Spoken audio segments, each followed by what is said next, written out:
Bonjour, Ludovic Leclerc, votre analyste, et voici la mise à jour en vidéo de mon avis concernant le BEL20. Alors, l'indice BEL20 cette semaine nous donne une semaine baissière. En effet, nous avons clôturé la semaine dernière au-dessus de cette M100 à 2211 points pour clôturer ce vendredi en dessous de cette M100 à 2166 points. Alors, nous sommes toujours sous cette M20 baissière qui a rejeté le cours des mercredis, et nous sommes passés également sous la M100 pour revenir dans ce canal rouge qui est le canal baissier. Je dis revenir, mais en fait on n'était jamais sorti malgré le gap aussi ouvert mercredi. Eh bien, nous avons clôturé dans ce canal rouge. Et voilà, on a continué la semaine pour venir se poser sur le bas de la fourchette de Andrews baissière et sortir de cette fourchette de Andrews haussière court terme qui peut donc être effacée. Alors on pourrait également tracer une autre fourchette de Andrews actuelle court terme, voilà, qui nous a donc bien donné l'objectif ici des 2164 points, objectif qui a été rejoint en clôture ce vendredi. Et vous voyez que cette fourchette peut encore continuer. Alors, autre chose à signaler, le cours semble clôturer sous cette ligne oblique en pointillé qui était une ligne de réaction suite au franchissement de cette première oblique de support.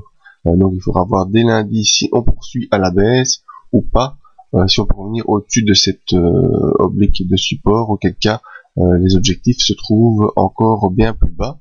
Et si on sort également de cette grande fourchette de Andrews moyen terme, ça nous donnerait quelques objectifs assez bas. Voyons nos indicateurs, on reviendra ensuite sur les objectifs. Alors MACD toujours baissier, sous son signal et en accélération sur la fin de semaine, donc tendance MACD toujours baissière.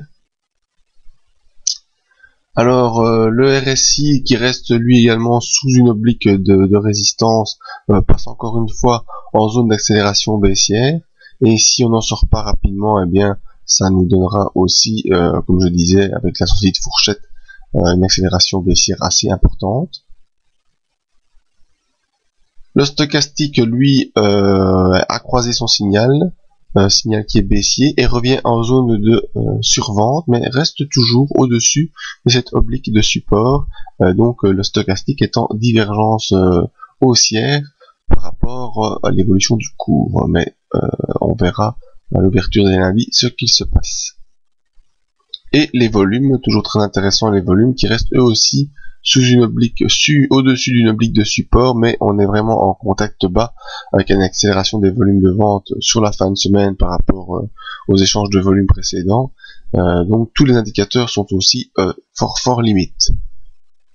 Donc voilà, le cours est arrivé à une limite basse, les indicateurs sont en phase d'accélération baissière importante, donc l'évolution dès lundi pourra donner certaine importance. Alors je viens de vous rajouter les supports.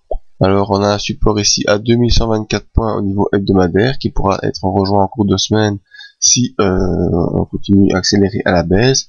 Ensuite les autres gros supports sont vraiment beaucoup plus bas, ici à 2000 points, qui nous donne encore une baisse de près de 3,5% avant un potentiel rebond.